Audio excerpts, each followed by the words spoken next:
Welcome to a virtual walking tour through the eternal city of Rome. While Rome is famous for its awe-inspiring ancient ruins, today, we follow Rick Steves' Heart of Rome tour and wander through an urban village with cobblestone streets, picturesque piazzas, and whimsical fountains. Links to the map can be found in the video description. We hope you enjoy. Please like, follow, and subscribe. The Heart of Rome tour starts in the ever-changing Campo de Fiori square. Once you arrive there, find the statue of a hooded monk, gracefully poised at the square's heart. This charismatic piazza boasts a metamorphic ambience that evolves throughout the day. At dawn, it springs to life as a vibrant fruit and vegetable market, an enchanting spectacle for the senses. As twilight descends, the square dons a new identity, with its delightful array of cafes and restaurants gracefully taking the stage. Despite being surrounded by the hustle and bustle of Rome's 2.5 million inhabitants, this square exudes an intimate village-like charm. A testament to the cherished, relaxed, Roman way of life. For centuries, Campo de Fiori has remained the heart of this neighborhood. It began as a bucolic meadow, literally a field of flowers, Campo de Fiori, only to witness the grandeur of the Theatre of Pompey, an immense entertainment complex, rise nearby. Over time, it blossomed into a thriving market, where devout pilgrims traversed on their spiritual journey to the Vatican. While Renaissance and Baroque renovations modernized other parts of Rome, Campo de Fiori retained its local character, a captivating blend of historical layers and contemporary flair.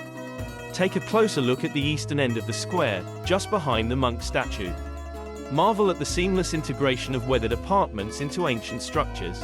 Gaze upon the upper story of the pinkish-beige brick building, where two magnificent white columns emerge. These columns, once part of the formidable walls surrounding the Theatre of Pompey, evoke the echoes of history. Stretching from Campo de Fiori to Largo Argentina, this monumental theatre was where the tragic demise of Julius Caesar occurred. Although many say he was assassinated on the steps of the Senate, it just happened that the Senate was temporarily renting space in the Theatre of Pompey complex. We now turn our attention back to the Stoic statue standing proudly at the heart of the square. This revered figure is none other than Giordano Bruno, a monk whose extraordinary life story embodies the spirit of nonconformity that still thrives in this vibrant neighborhood.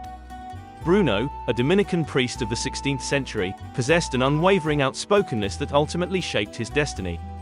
He created satirical plays that challenged the moral norms of the church, and he had the revolutionary belief that the earth revolved around the sun, well ahead of Galileo's time. These controversial beliefs ultimately resulted in the charge of heresy and forced him to flee Italy. On a ceaseless journey across Europe's capitals, Bruno's restless mind continued to get him into trouble. In Geneva, he sought solace with the Calvinists, but his unorthodox views eventually led to his exile once again. Even Queen Elizabeth of England found his ideas subversive, and in Germany, the Lutherans excommunicated him. Ultimately, Bruno found himself back in Rome, where fate would take a tragic turn. Examining the intricate relief panels on the statue's pedestal, we discover glimpses of what happened. In 1593, he was captured by the Inquisition, leading to 6 years of agonizing imprisonment. Despite the relentless pressure to recant, Bruno remained resolute in his beliefs, leading to his fateful sentencing. On the fateful day of February 17, 1602, civil authorities escorted Bruno to the very spot where we stand today. Here, he was burned to death. As the inscription says, Dove il rogo ars, where the stake burned. To continue our tour, face the same direction as the statue is facing, and head forward and to the left, down the street named Via dei Boulevard. As you meander along Via dei Boulevard, an impressive palazzo at the end of the street catches your eye. Despite its proximity to Campo de Fiori, the grandeur of the palace, Palazzo Farnese, and the square it commands, exudes a different atmosphere. Piazza Farnese, a Renaissance gem from the 16th century, emanates an air of order and elegance. This majestic palazzo was commissioned by Pope Paul III, of the influential Farnese family, renowned for their association with Michelangelo, who was entrusted with painting the Last Judgment in the Sistine Chapel.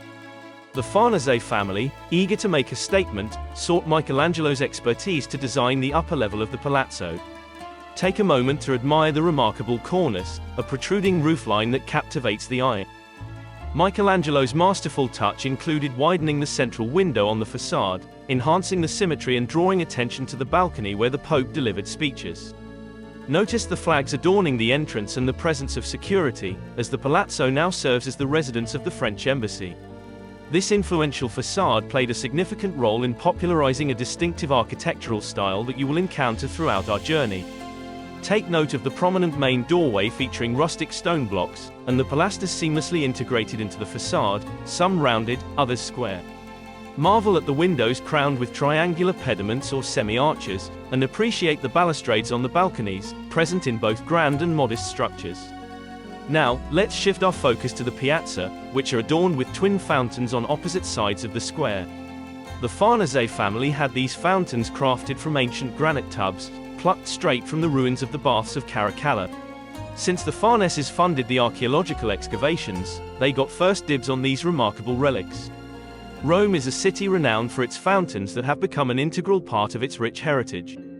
Back in the day, these fountains were more than just decorative pieces, they served a practical purpose. They quenched the thirst of the neighborhood, providing a vital water supply. These fountains draw their water from ancient aqueducts. In fact, the famous Trevi Fountain is fed by the same aqueduct as the fountains in Piazza Farnese. Can you believe it? After a mind-boggling 2,000 years, the water of life still flows through ancient conduits, breathing life into the heart of this incredible city. To continue our tour, we head back the way we came, and return to Campo de Fiori.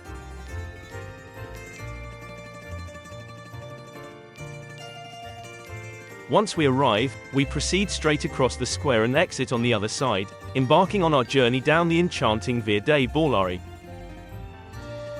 As we navigate down the street, we observe the delightful array of affordable cafes, bars, and restaurants. It's evident that the local scene is evolving, attracting not only tourists but also students and residents from the outskirts of Rome. Rome, once known as a close-knit family town, is now reflecting the shifting urban demographics. The city is witnessing an increase in single professionals, while families are becoming smaller due to rising rents and limited housing options. However, fear not, for this transformation only adds to Rome's captivating allure. The blend of old and new has always been the essence of this remarkable city, and it is precisely what we are here to discover on our delightful walk. So let's embrace the charm of Rome's changing landscape, along with the unique blend of tradition and innovation that makes this city truly extraordinary. As we reach the end of this street, we find ourselves at a bustling crossroad, filled with the lively rhythm of traffic. This particular street is named in honor of Victor Emanuel II, the esteemed first ruler of Italy following its unification in 1871. Take a moment to observe the grandeur of this wide, straight boulevard as it gracefully cuts through the intricate web of lanes in this neighborhood. It becomes quite evident that this thoroughfare was constructed during a significant period of modernization after Italy's unification. Gazing from left to right along the boulevard, you can admire the magnificent facades that adorn its path, primarily showcasing the splendid aesthetics of 19th-century Neo-Renaissance architecture. These architectural gems serve as a testament to the artistic and cultural resurgence that swept through the city during that time. Crossing the street, we should note that this area is a rarity in modern-day Rome. A bustling thoroughfare filled with traffic and noise. In an effort to enhance the livability of this magnificent city, Rome has implemented strict traffic regulations, granting access only to vehicles with special permits. These include essential modes of transportation, such as city buses, taxis, motorbikes, and delivery vans, ensuring the smooth movement of people and goods. That being said, there is an intriguing exception to these rules, known as dark cars. These elegant vehicles, including limousines, are reserved for VIPs and individuals closely associated with influential figures or politicians who possess the means to secure such permits. Once across the bustling street, we veer left and walk past the statue of Minghetti, an esteemed former prime minister. We head to Via San Pantaleo, a narrow street, just to the left of the Museum of Rome. We will head down Via San Pantaleo to the end of the block. Modern-day Romans have garnered a distinct reputation among their fellow Italians. Contrasting their more reserved counterparts in the north, Romans are known for their vivacious and welcoming nature. They embrace a lively and jovial spirit, and their unique Roman accents, although considered a tad coarse, add a touch of authenticity. From this vibrant city, Italy's most audacious comedians emerge, showcasing their unrivaled wit. And while the rest of Italy may attempt it, the Romans possess an unmatched prowess in delivering the famous phrase, "Damn your dead relatives." On the corner at the end of the block, you find the remains of a very old statue. A statue called Pasquino. Take a good look at this weathered, yet beloved statue. It is a true testament to Rome's ancient history. Dating back to the 3rd century BC, it depicts a poignant moment from the Trojan War, wherein King Menelaus cradles his dying son. This remarkable artwork was discovered near this very spot around 1,500 years ago. It earned the endearing nickname Pasquino, but no one really knows why. Pasquino became a pioneer of Rome's renowned talking statues, serving as a communal platform for over 5 centuries. It served as a medium for the public to voice their grievances and critiques of the authorities, often through witty satirical poems. Through the ages, this statue granted a voice to the underprivileged, enabling them to express their dissent against the privileged with impunity. Even today, Pasquino remains adorned with political posters, strike announcements, and grumbles of graffiti. One can say, it has been worn away, from bearing the weight of centuries of discontent. We continue our tour down Via dei Pasquino, which is the street on the left when facing the statue. Via dei Pasquino is a typical narrow street of Rome, a true reflection of the neighborhood. As you walk along the cobblestones and admire the rugged stone buildings, you get an essence of this historic quarter. This is Rome, where you meander through a maze of small streets, and just when you least expect it, you emerge into a breathtaking, expansive piazza. Step into this vibrant square, Piazza Navona, where the captivating layers of Rome's history unfold before your eyes. The ancient, medieval, Baroque, and the dynamic Rome of today. Viewing the piazza from this end of the square, you can soak in the lively ambience. The square is adorned with charming fountains, bustling outdoor cafes, and an impressive array of palazzos and churches. This oval piazza holds a significant place in Roman history, dating back to ancient times. As you observe its distinctive shape, you can surmise its original purpose. It was once a racetrack. Emperor Domitian, in the year AD 80, constructed training grounds here. This was the same year as the grand opening of the Colosseum, and the zenith of Rome's power and influence. But this is not how the square originally looked. A significant transformation of Piazza Navona took place in the 1600s. This remarkable revitalization was a response by the popes to move past previous scandals and offer a renewed cityscape to the public. The entire area underwent a major urban renovation, while still maintaining the footprint of the ancient racetrack.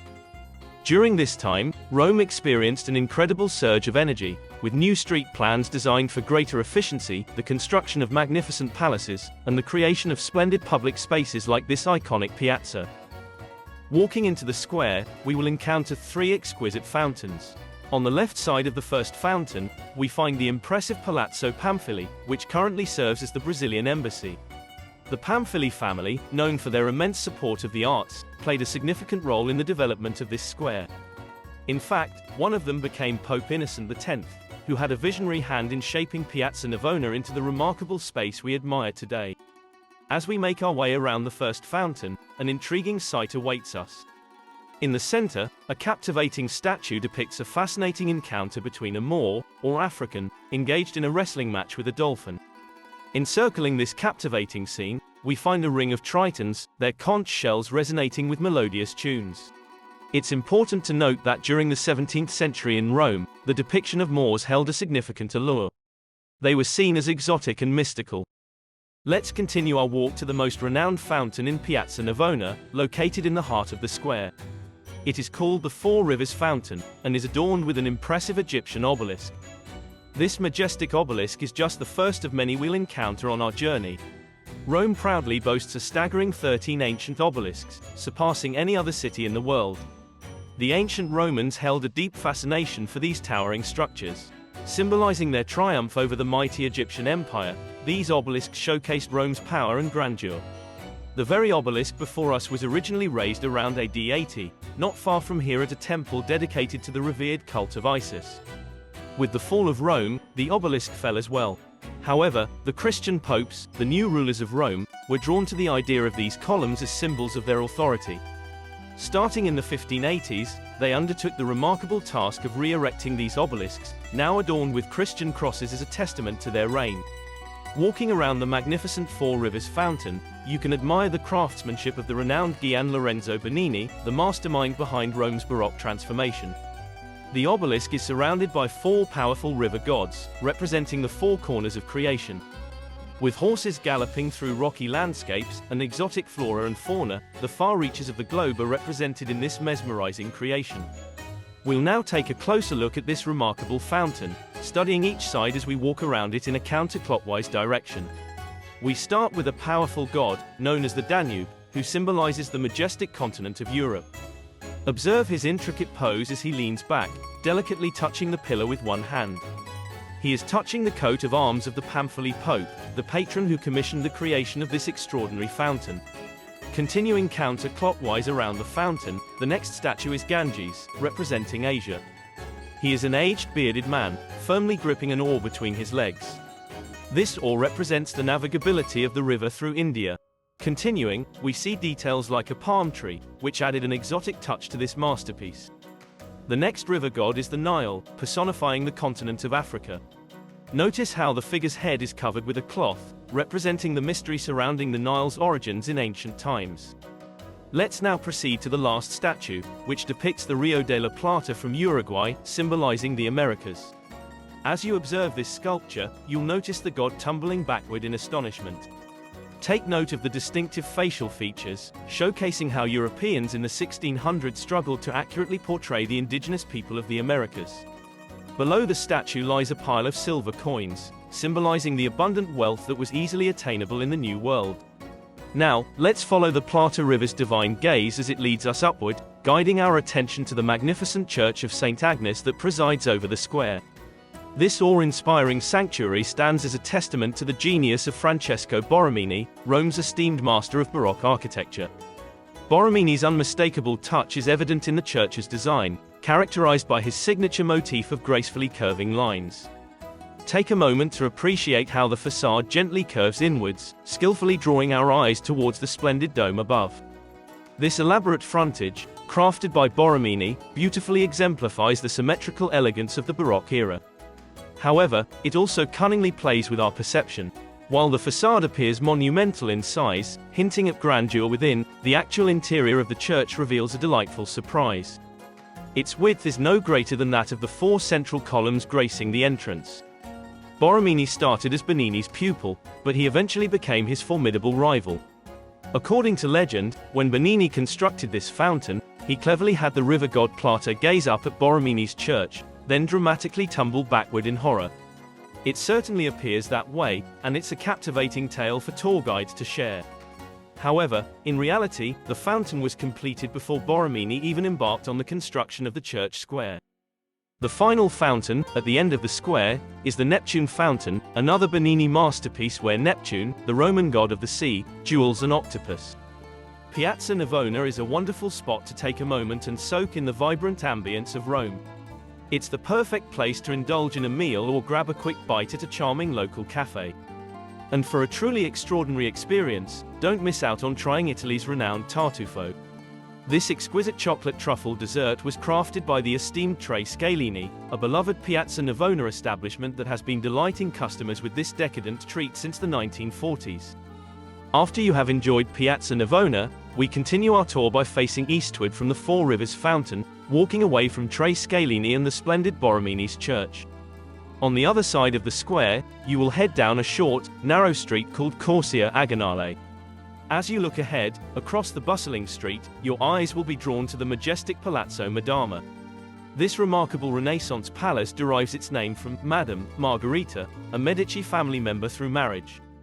Notably, it served as the residence for two Medici boys who later became popes during the time of Michelangelo. Take a moment to appreciate the frieze adorning the top of the palazzo, which vividly depicts the vibrant and optimistic lifestyle of that era. It serves as a reminder of the golden age during which it was created. In the present day, the Palazzo Madama has found a new purpose as it houses the Italian Senate. Rome, the esteemed capital of Italy, serves as the backdrop for this crucial chamber where legislation is enacted and laws are put into motion. As we reach the end of Corsia Agonale, we'll turn left and proceed to the crosswalk just to the left of the palace. There, we cross the street and head straight down Via del Salvatore. At the end of the first block of Via del Salvatore, you will reach a busy intersection. Here, you notice the high security of this government area. Street posts block traffic, and the area is guarded by a special force known as the Carabinieri. On the left, you find the majestic church of San Luigi dei Francesi. This Roman church serves as the French national church. Hence the name, Francese. On the facade, you'll notice French influences are evident throughout, with statues of Charlemagne and St. Louis positioned at eye level. Underneath each of the statues, you'll find a fire-breathing reptile medallion, representing the symbol of François I, the king who brought Leonardo da Vinci and the Italian Renaissance to France. Completing the patriotic theme is the coat of arms featuring the fleur-de-lis at the pinnacle of the church. If you have time and the church is open, head inside as the true highlight awaits within. Inside the church, you can marvel at some exquisite paintings, including a Caravaggio located in the left corner at the very back of the church. After enjoying the church, you will continue to walk in the same direction down Via Giustiniani. As you continue your stroll, take note of the distinctive cobbles beneath your feet, made from basalt, the very stone the ancient Romans used in their construction. These basalt cobbles are quarried from volcanic mountains located to the south, places such as Mount Vesuvius. As you traverse this neighborhood, it's fascinating to think that it dates back 2,000 years, yet during ancient times, it was considered the outskirts of the city.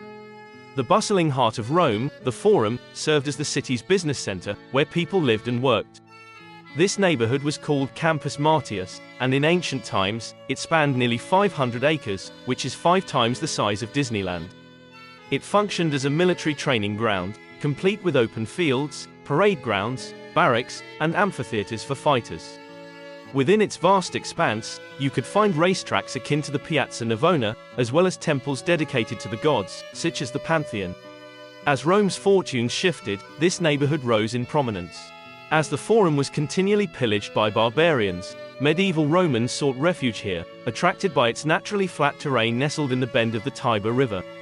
The area offered easy access to water, proximity to the Vatican, which was the new center of power, and was strategically positioned along the lucrative trade route for pilgrims heading to St. Peter's.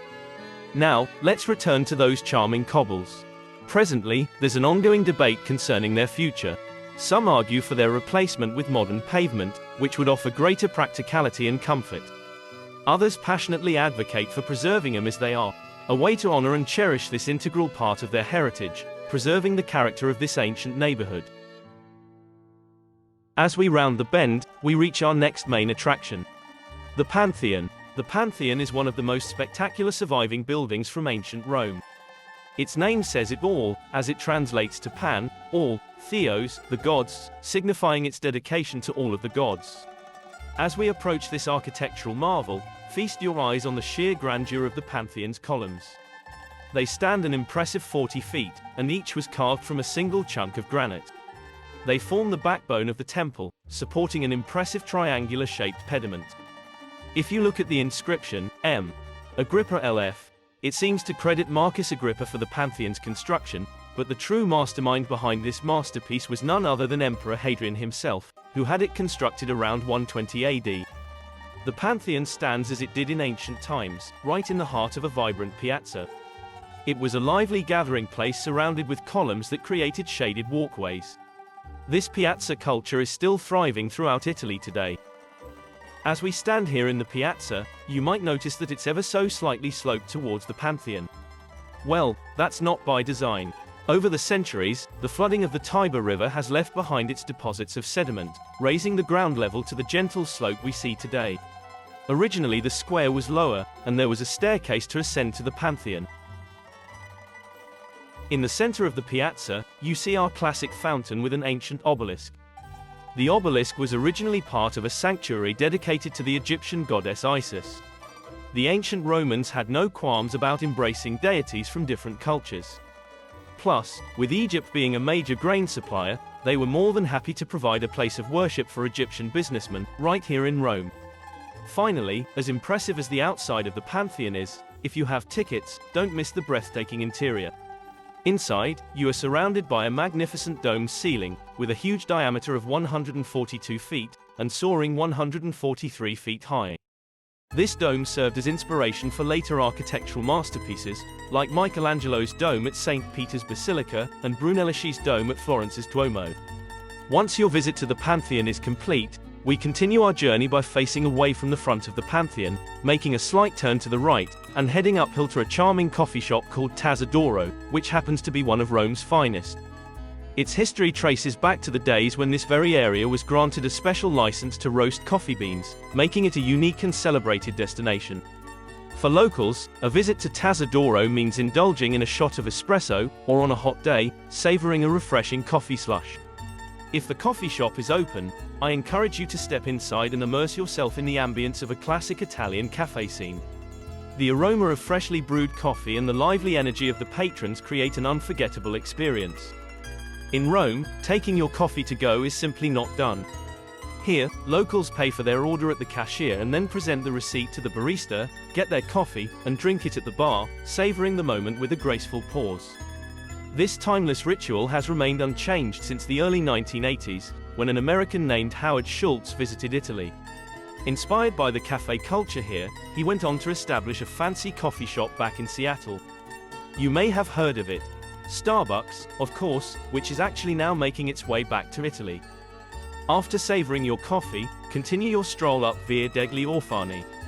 After a short block, you'll find yourself stepping into the small square of Piazza Capranica. Right before you, you'll notice a sizable, unassuming building, the Palazzo Capranica, with a distinctive stubby tower on the left end. Back in medieval times, that tower was higher. Powerful noble families like the Capranicas required such fortified towers for their security. In fact, medieval Rome was dotted with a skyline of these stone towers, reminiscent of the famous hill town of San Gimignano, located a couple of hours north from here. However, as a stronger central government emerged, a decree was issued that compelled all the noble families to shorten their towers. Nowadays, if you know where to look, you'll spot these stubby remnants scattered all over Rome and throughout Italy. Directing your attention to the left, you'll notice a 6-story building. This building represents a typical middle-class Roman apartment building, dating back to the year 1650. Walking to the street corner between the apartment building and the palazzo, you come to a circular little shrine. This unassuming spot, now bustling with tourists, once served as a place of devotion and pilgrimage for visitors from centuries ago. It's these humble worship spots that made the pilgrims feel welcomed in the heart of ancient Rome. Turn back around and cross back through the piazza, passing the palazzo on your left. We will head towards Via del Corso, passing by a remarkable church on our right. Don't be fooled by its seemingly typical Baroque facade. Like so many of Rome's places of worship, this church has roots that stretch far beyond its 300-year-old exterior. In fact, for over 1,300 years, faithful believers have gathered here to pay homage and seek solace. As we follow Via del Corso, we arrive at an intersection. At this point, we turn left, and find ourselves stepping into a grand square with a magnificent and ancient monument. It's yet another impressive Egyptian obelisk.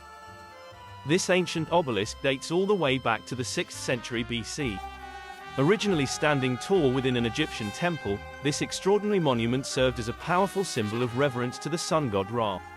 Its pointed stone design, carefully crafted to resemble sun rays, carried a profound message, symbolizing the divine energy bestowed upon the pharaohs, who were regarded as earthly gods. The allure of this celestial symbolism was not lost on Roman emperors, who sought to magnify their own grandeur and authority. Inspired by the concept, they endeavored to erect similar obelisks throughout public spaces as a proclamation of their divine status. This obelisk was brought to Rome by Emperor Augustus in the 1st century BC, a trophy celebrating his triumphant victory over Mark Antony and Cleopatra. The history of how this obelisk got here was no small feat. Imagine the engineering efforts required, from quarrying the colossal stone to skillfully carving it into shape and finally erecting it in Egypt. Then, to transport it across the seas to Rome, they had to roll it on logs to the water's edge, load it on a special barge, and sail it across the sea and up the Tiber River. Upon its arrival in Rome, it was originally placed next to Augustus' Solarium, a shrine dedicated to the revered god of the sun. Serving as a sundial and a calendar, it marked the days of the year based on the visionary new calendar devised by Augustus' stepfather, Julius Caesar. It was placed so its shadow fell across the solarium's altar on the very day of Augustus' birthday.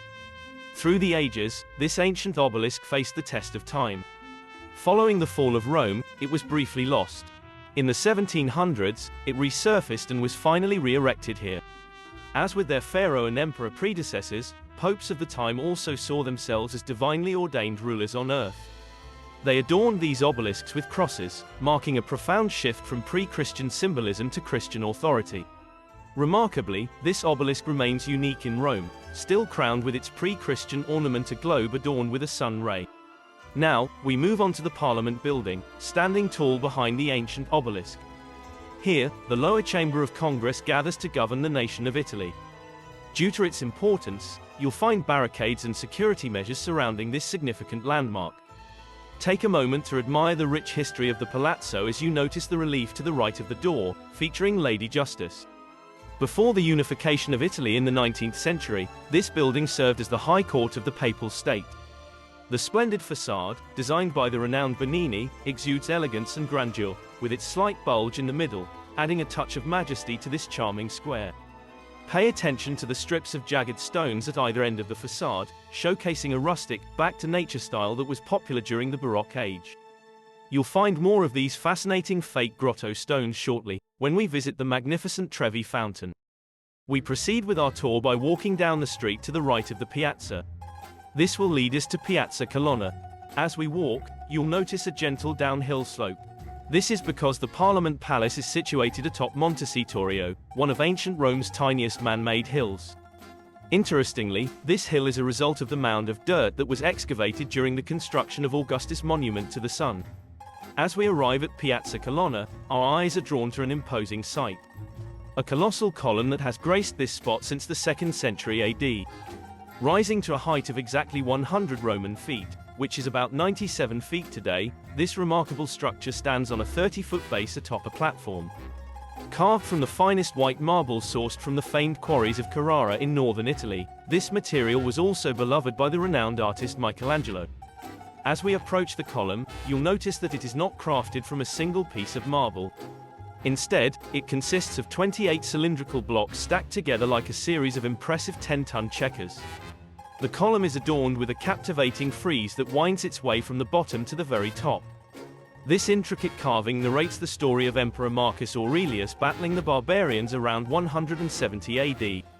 A pivotal scene at the base depicts the Roman legions crossing the Danube River to launch their attack on the barbarians, located in what is now the modern-day Czech Republic. Ingenious pontoon bridges supported by rows of boats enable the soldiers and horses to traverse the rushing currents. This column serves as a symbol of triumphant propaganda, celebrating Marcus Aurelius's victories. However, it's essential to recognize that after Marcus's death, the barbarians gained the upper hand, marking the beginning of Rome's long and gradual decline over the next 3 centuries. Over time, the statue of Roman Emperor Marcus that once crowned the column was replaced with a representation of a Christian figure. Paul, the great traveler missionary who played a significant role in spreading Christianity to Rome. A patron saint of the city, Paul may have even died in Rome. If you look closely, you'll notice a few slits on the column's surface. Surprisingly, the column is hollow, concealing a spiral staircase inside, and these little windows provide illumination for those who venture up its winding interior. Take a moment to step back and soak in the entirety of Piazza Colonna. In ancient times, this very column that stands before us was a part of a vibrant and colorful cityscape. Some 2,000 years ago, this square was a bustling hub surrounded by significant classical structures, including a majestic temple dedicated to Julius Caesar. While the square remains of utmost importance today, it now boasts neoclassical facades that add a touch of modern elegance. Direct your attention to the prominent white building adjacent to the Parliament. This is the headquarters for the Prime Minister's cabinet, serving as a pivotal center for political affairs. On another side of the square, the grand beige building with imposing columns houses the offices of the right-wing newspaper, Il Tempo. Interestingly, this building's location was once the headquarters of Mussolini's fascist party. Next, we head to the other side of the piazza from where we came from, and cross the busy street, Via del Corso. We'll be entering the shopping mall on the other side, the Galleria Alberto Sordi. It is the building with the columns. Via del Corso is the primary north-south boulevard that dates back to ancient times.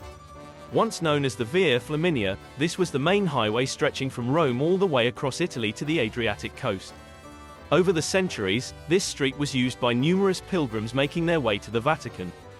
For a remarkable 2,000 years, Via del Corso served as the main gateway into Rome, guiding travelers from northern Europe towards the heart of the city. If you look to your left, up the street, towards the north, you might be able to get a glimpse of the obelisk that stands in Piazza del Popolo. This marks the North Gate, a symbolic entry point to the heart of Rome.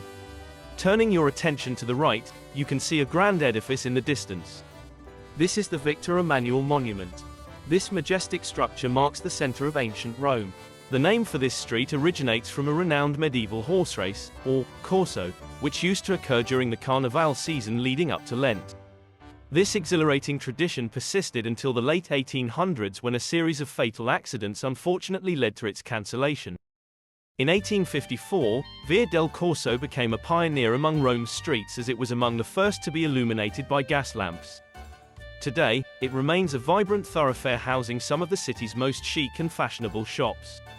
Each evening, the Via del Corso temporarily closes to vehicular traffic, providing a lively setting for Romans to showcase their latest purchases from those stylish boutiques. This is when the locals partake in their cherished passeggiata, an Italian tradition where people take to the streets to walk, socialize, and see and be seen. Speaking of shopping, we now enter the white-columned shopping mall known as the Galleria Alberto Sordi. Once inside, we proceed down the right hall until you reach the other side.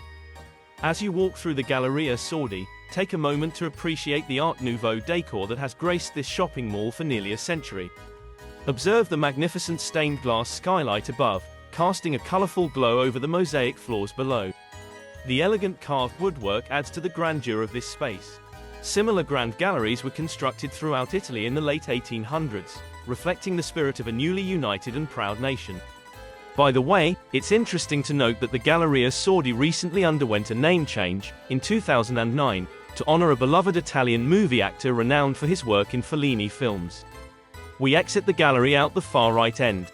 Once outside, we continue straight ahead up Via del Corso to one of the most famous landmarks in Rome, the Trevi Fountain. The iconic Trevi Fountain appeared in the renowned Fellini film, La Dolce Vita. Additionally, various Hollywood movies have also contributed to its fame, particularly the custom of tossing coins into the fountain. As you approach the end of Via del Corso, you will hear the sound of cascading water, and the bustling crowd around the Trevi Fountain will soon come into view. The Trevi Fountain stands as a tribute to Rome's profound connection with water. Crafted by Nicola Salvi in 1762, this liquid marvel is ingeniously framed by the palace backdrop. At its heart reigns the colossal figure known as the ocean, an embodiment of water's myriad forms. Poised within his shell-inspired chariot, he commands his watery domain with regal grace, symbolizing the very essence of water itself. A symphony of water emerges from 24 distinct spouts, cascading over an array of 30 unique plant species. Envisioned as majestic waves, winged horses surge forth, guided by the regal tritons who summon melodies from conch shells. Capitalizing on the abundant water supply, Rome skillfully channeled it through its great aqueduct into the city. Even in ancient times, a fountain stood here, a communal source where residents would gather to collect water. Positioned below street level, its depth increased the flow of water to the fountain. Now, shifting your attention away from the fountain, take notice of the Ionic columns seamlessly integrated into the facade of the Benetton shop across from the fountain. These columns stand as a poignant reminder of bygone times when this locale served as a communal gathering point, residents balancing jugs atop their heads as they fetched water. In the Renaissance and Baroque eras, the ancient aqueduct underwent revitalization, rendering it once again operational. To commemorate this triumphant renewal, the awe-inspiring Trevi Fountain was built. After thousands of years of well water, Romans could once more savor the delight of pristine water, sourced from the distant eastern hills, just like their ancient predecessors. The square that looks out onto the fountain has a lively and vibrant atmosphere. What makes it even more magical is that there aren't any streets that go directly to the fountain. As you get closer, you can feel the excitement building up, and suddenly, you're right there in front of it. Take a moment to enjoy the view. Notice the tradition of people throwing coins over their shoulder into the fountain. They believe that doing this will make a wish come true, and ensure they come back to Rome someday. Throughout the years, some funny stories have spread too. For instance, some say that throwing 2 coins will bring you romance, and throwing 3 will bring you marriage. It's all in good fun, even if it might sound a little silly.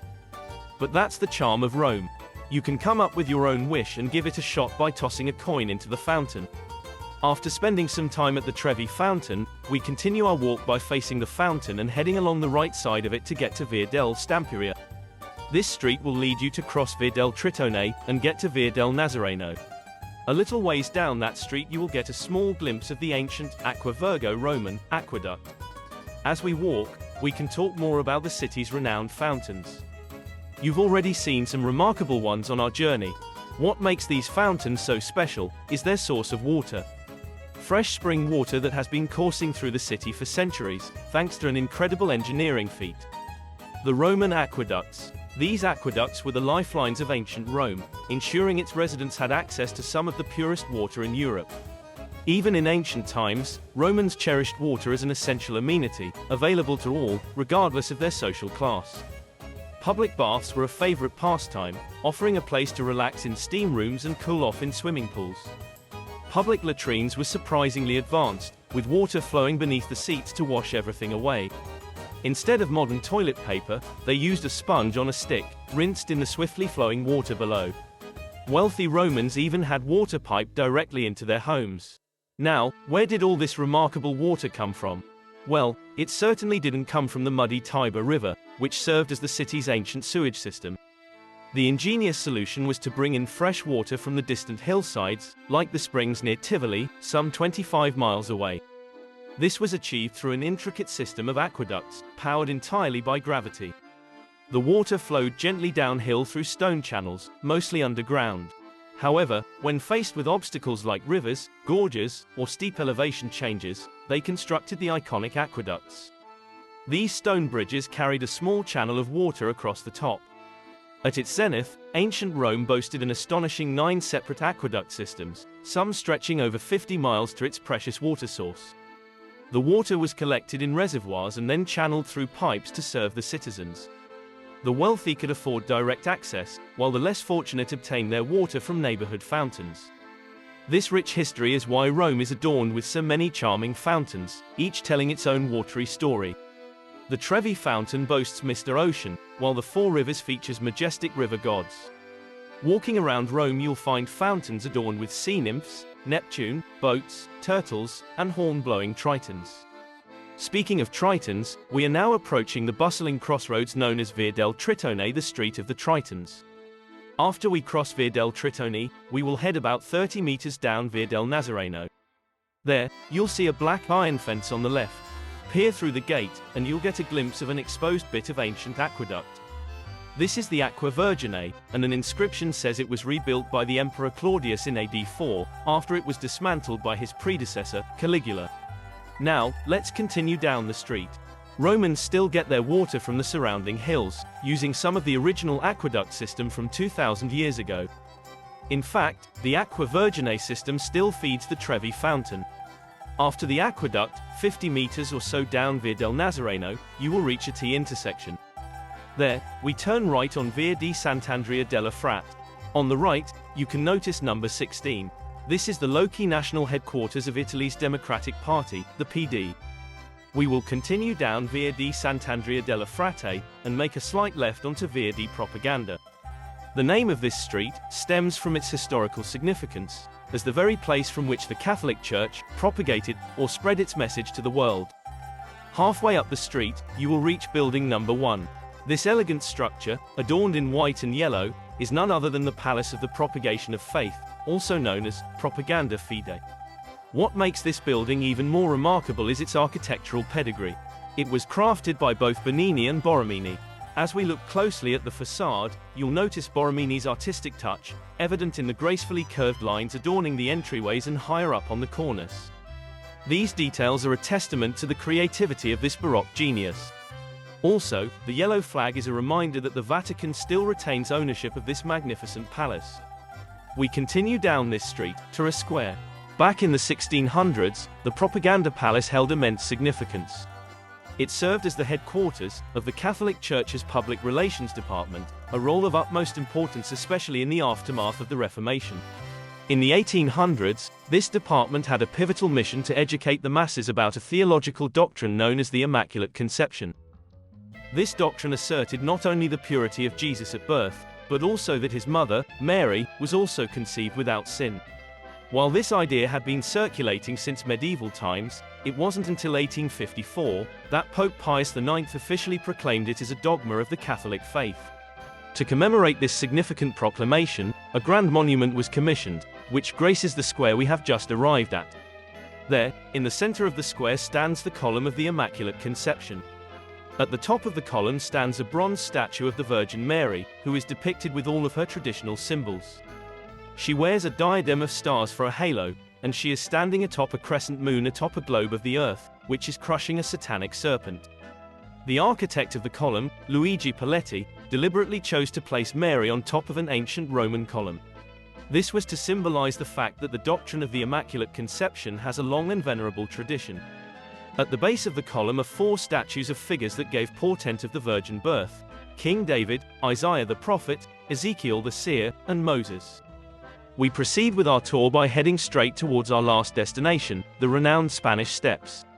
You'll notice the Spanish embassy to the left of the Immaculate Conception column. Rome boasts an unusual feature for a capital city.